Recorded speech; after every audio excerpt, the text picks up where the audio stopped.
Welcome to Educators with Oil podcast. I am your hostess, Ronette Branham, here to offer biblical strategies for effective teaching. Thank you for joining me today. I appreciate you coming. I am excited. Again, I know I say that all the time, but I'm excited for this. Um, I'm excited for this episode because um, this is something that I found to work for me. I actually found this to work for me. We're going to talk about how infusing our own personality into our lessons, because we are unique. We have a unique gifting and calling God gave us, and that's something that we should use. We shouldn't be looking for someone.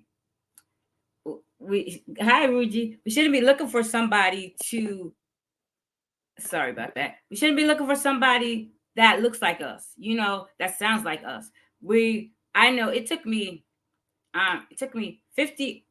57 years to finally find somebody who reminds me of me, who's doing their thing, right? They are not a teacher, they are an educator, but they're speaking to educators and people all over. And I'm like, wow, I finally found someone. Imagine if I waited until I found someone who looks like me to emulate. You know, that will be years wasted of trying to educate my students, years wasted of trying to make an impact on my students. But that's not what our job is. And looking for someone to emulate that, again, that will uh, cause us to be stagnant and not moving in our purpose, because we are here to please God, not other people at the same time. And then God gave us gifts that are fantastic. He gave us gifts that are so different than somebody else. And I just to go back a little bit. I was in a training call yesterday, and there was a woman. She gave a story about herself, and it was an awesome story. It was great.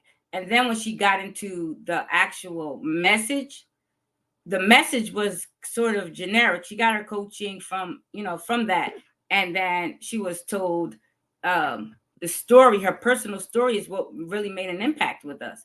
And so it was more so than going through the motions and saying what you think you're supposed to say, but being personable, showing her emotions, showing her true self, her authenticity is what made an impact with us. And that was great. It was just empowering. It was empowering knowing that her personal story is igniting something in us. So I just wanted to say, don't wait for the freedom to be different. Know that you are who you are for a purpose. A lot of times we want to look for somebody that looks or sounds like us, or we feel different. We feel like, huh, I can't teach like that. I can't speak like that.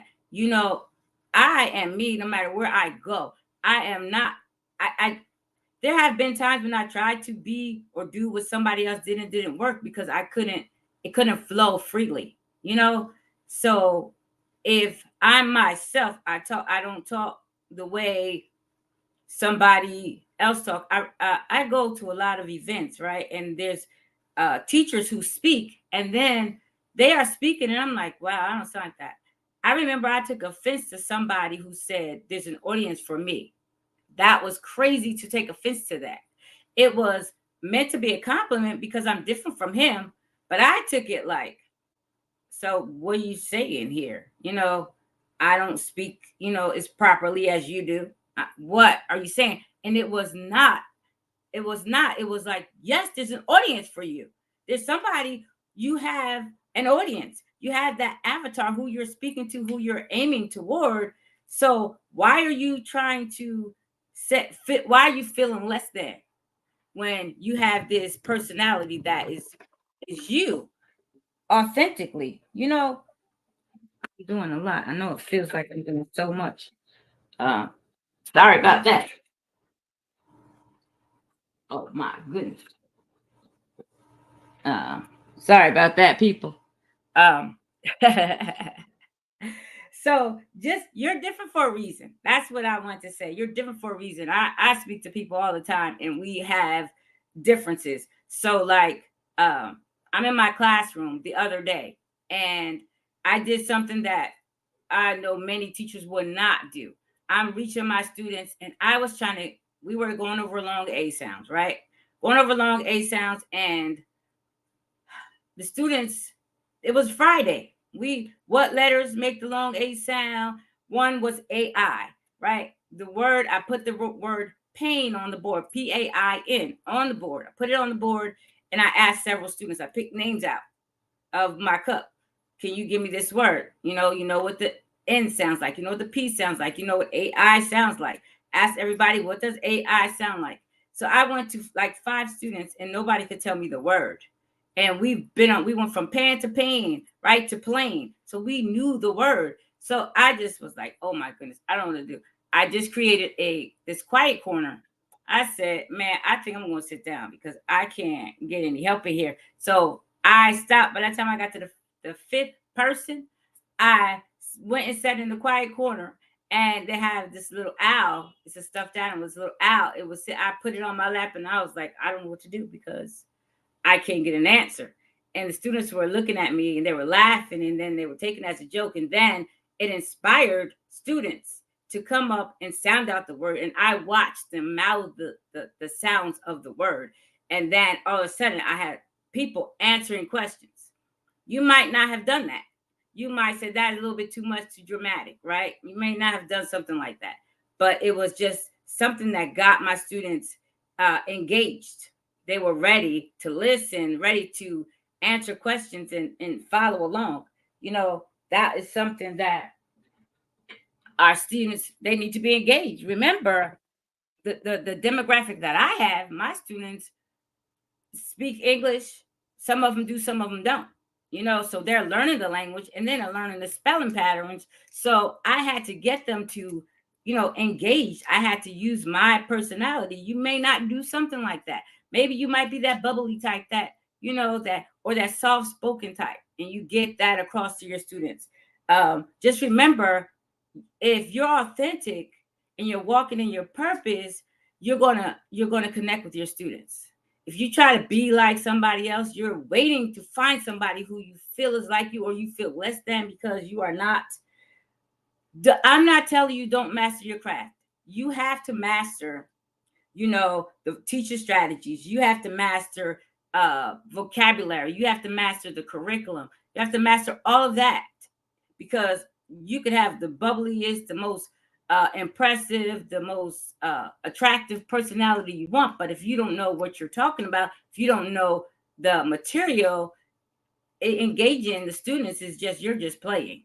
So you really need to have master the craft, master teaching, and then at the same time master your craft with personality. you know uh Lessons taught with authentically are the ones that the students remember. Students remember, like me standing up here. What am I here for? Am I here to am I here to impress you, or am I here to uh, work in my purpose, to do what I'm supposed to do? I'm supposed to offer strategies for effective teaching. That's why I'm here. So worrying about what people are thinking about you, as opposed to if you're walking in your purpose, how is this working out? You know, um, and then walking in that, it inspires growth with your students. It was going to make a lasting impression with your students, because you can infuse your personality in, and it's going to be memorable. Then the students are going to want to be engaged with that you. They're going to be encouraged to be strong and courageous. They're going to be encouraged to be themselves, and to walk in it. So this is what I ask, is um that you uh list three things. You write down 3 qualities that make you unique as a teacher. incorporate them into your lessons and observe how it resonates with your students, right? If it doesn't resonate, if you write down your 3 qualities, like you might be funny. Do you make jokes with your students? Is that something that will help you with your students? You know, is are you able to break down lessons so that anybody can learn, even if it's not in the lesson plan? You like me, I will sit down with the student and then I will see how I'll figure out how they're learning. I will watch them and I will give them different strategies for just say a math lesson or a reading lesson. And let's figure this out. Is this working for you? Maybe it's not. Maybe you need to be in a group setting. Maybe you can't work in a group setting. Maybe you need to be alone one-on-one. I have a student, he's so excited because he's learning how to build words using, the beginning sounds. So he's happy. I gave him homework. He was happy. He's going to be out for the next 4 days. And he was so excited to have this homework.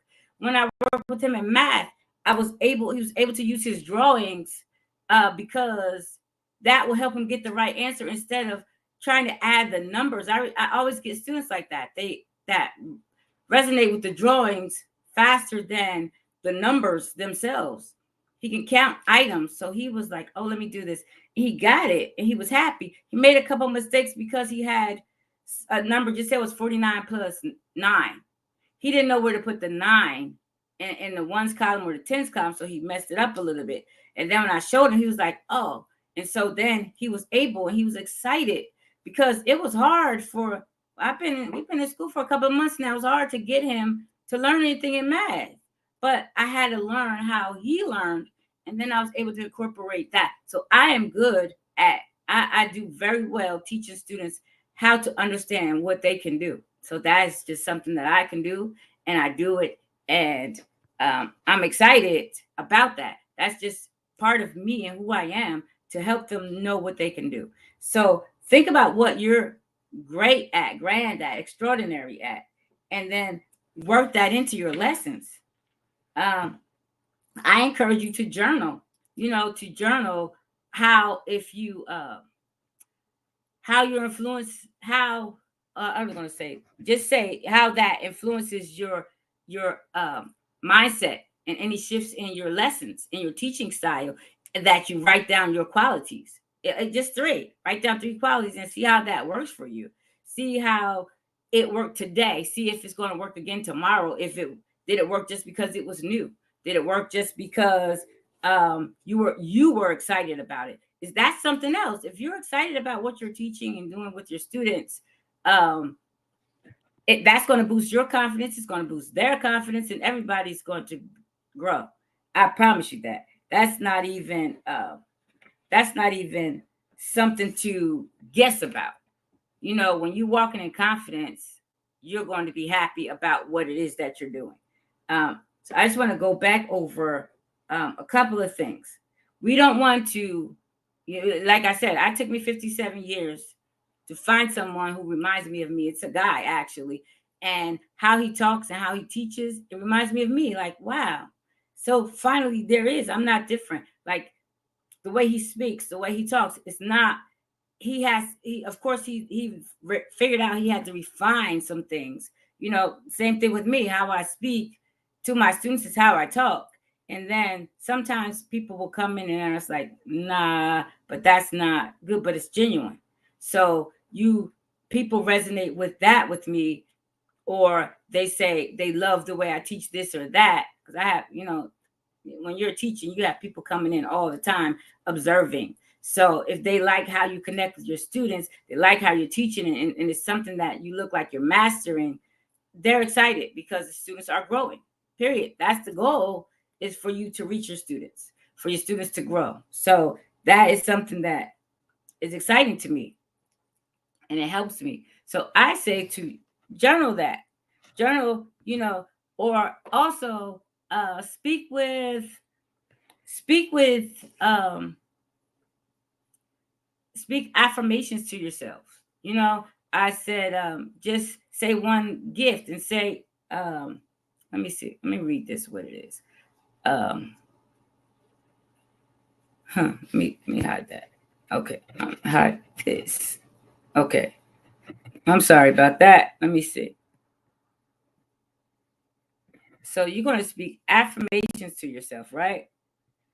And the affirmations, you could say, my gifts are a blessing to my students, and my authenticity is my strength.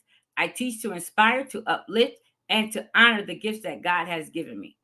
So just know that your gifts are a blessing. It wouldn't be a gift if it wasn't a blessing for somebody else. Again, you need solid foundation in pedagogy, vocabulary, curriculum mastery. Don't get me wrong, because you need that, but bring your personality into your lessons. Make them memorable and impactful.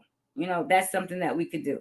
Um, and also, you want to gauge when you're teaching a lesson, gauge if you're making an impact, if the students are understanding what it is you're saying, if they're learning from it, if they're growing from it. So sometimes you have to step back and say, this is not working. I'm following these lessons step by step, and I'm not connecting with the students. The students are not understanding what it is I'm saying.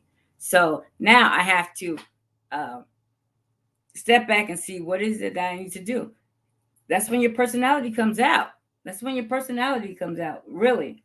And then not only um, imagine the ripple effect of being your true self, the ripple effect, right?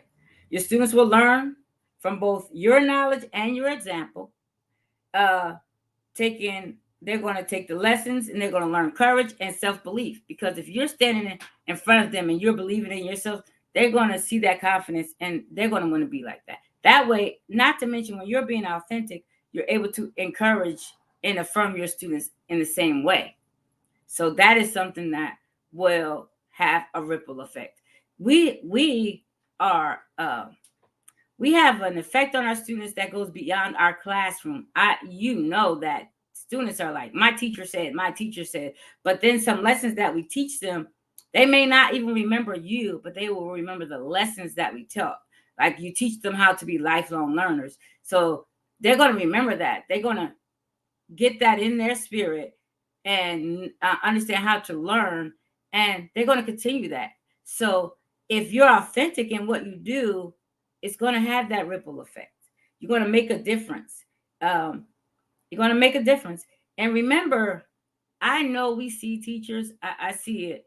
We see teachers because we like to watch other teachers and see what other teachers are doing and observe other teachers. And we might feel like they're great, they're awesome, and they probably are in their own right.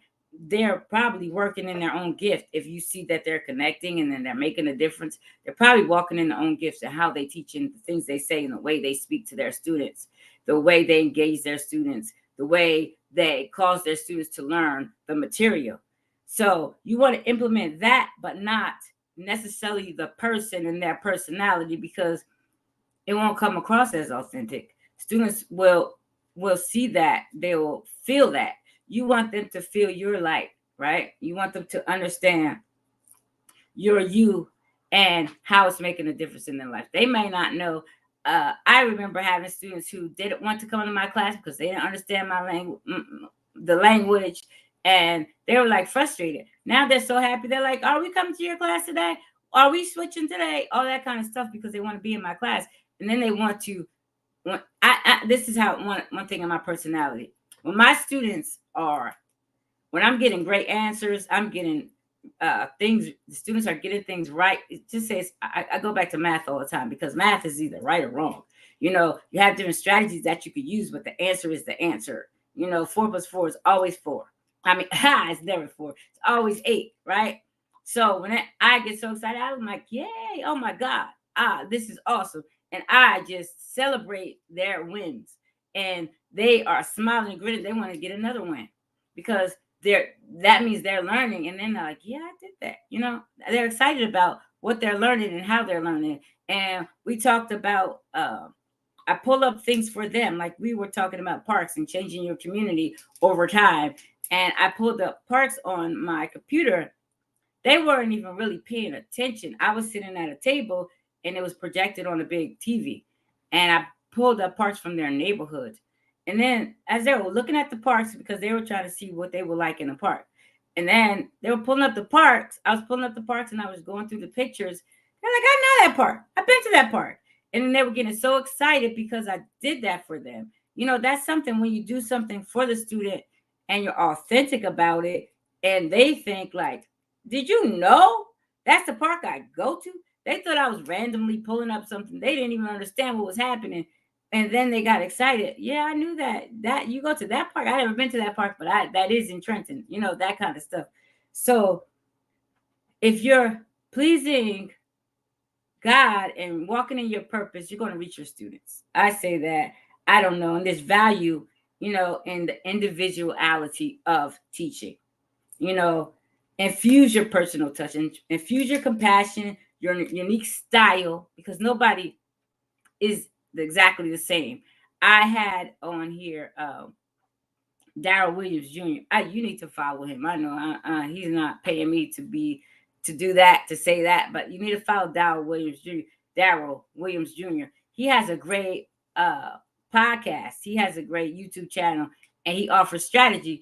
But one thing he said, he has a book. I got the book a few days ago.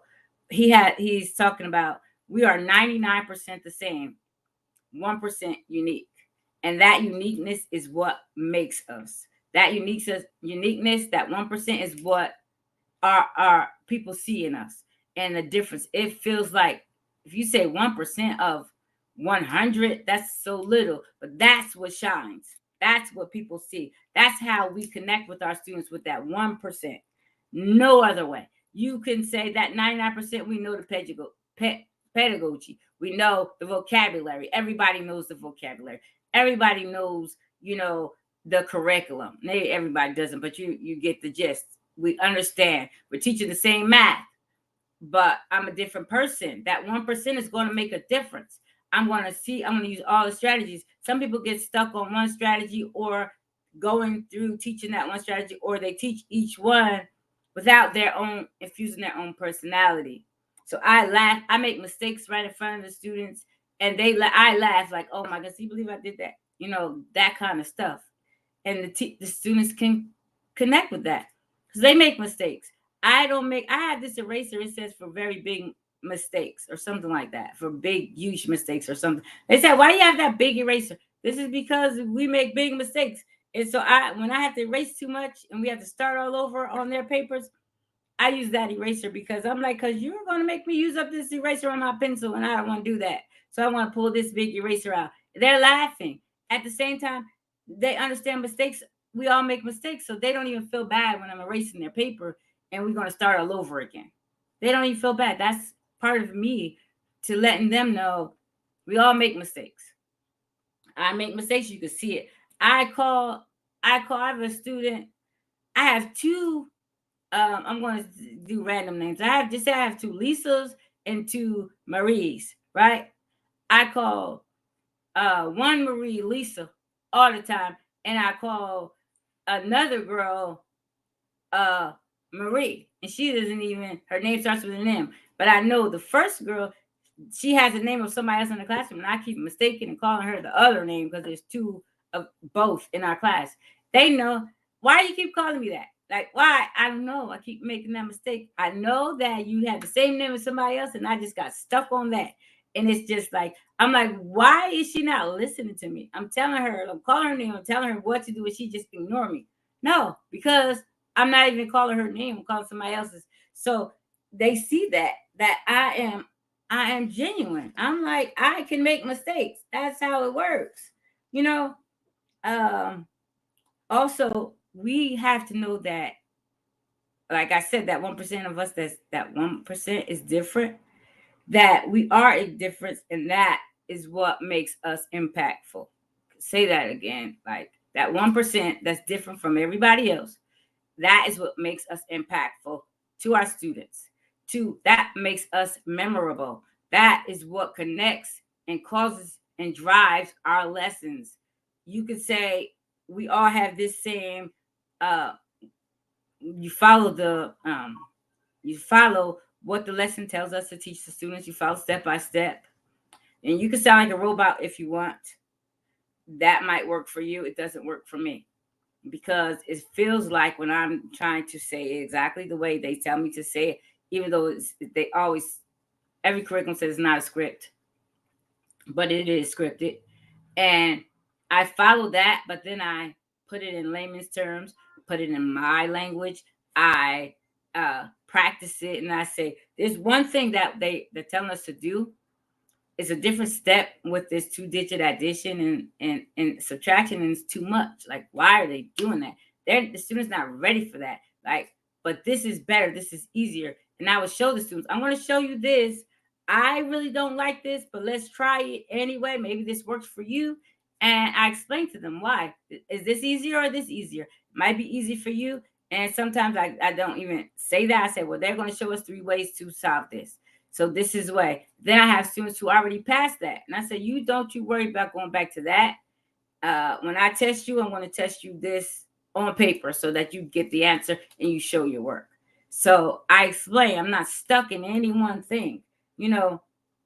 My personality is that, like, what is the best way to do something?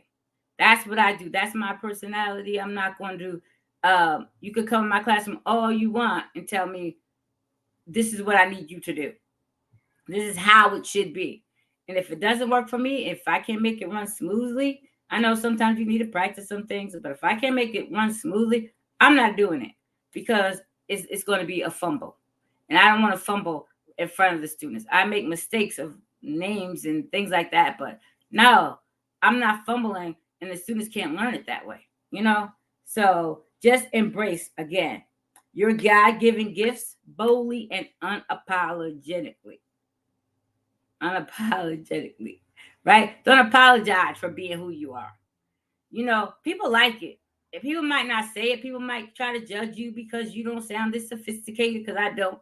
You don't sound sophisticated. They may want to be that. They may want to be that corporate person or teaching in that manner. They may speak like that. I don't. And that's not me. And that's just who I am.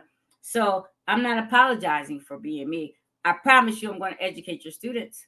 I promise you they're going to learn. Promise you they're going to learn how to read. Promise you they're going to learn how to add and subtract 2-digit, 3-digit numbers. I promise you they're going to be ready for third grade multiplication because I'm going to teach them that. It may not sound like you. You might sound all nice and soft spoken and yes and thank you and all this stuff. I say thank you, but I say it like that. Thank you for helping me. Can you do this? Can you do that? Or how should we be behaving in the classroom? I'm not going to pretend for my students because they can see it. So I say again, don't wait for somebody who looks like you. Don't wait to find someone who looks like you. Be you. And people are waiting on you. People need what you have. Students need what you have. Students need to learn how to read. We are falling so far behind. It's crazy. I'm just speaking on what I know. I don't know what your district is doing, what your students are doing. I don't even know what the students happened to those students who were out for 2020 and didn't learn some things. I know what happened with the kindergartners when they were in kindergarten and they had to shut down in March. And then in first grade, they didn't go to school at all. Some of them were asleep all day, watch TV all day. I know because I got those students in second grade. So I understand that. So I don't have time to try to please you. My job is to educate my students, period. So if I can get them to where they need to be right now, I have students who were not affected by 2020 at all in second grade. And we still are behind. So I don't have time to try to be who you want me to be. My job is to get these students up to where they need to be. How? Why? Why should I have to teach them their letters? Why should I have to be, teaching them the sounds of their letters? They should know that by now, but this is what I'm doing. At the same time, I have to teach them second grade material. So I teach them second grade material and teach them on their level. So this is just using my gift is what I do. Period. Use your gift. I'm trying to see if there's another um action for you. One thing again I say is to write down 3 of your unique talents. Write them down incorporate them into your lessons. You might be funny. You might be have this great amount of compassion.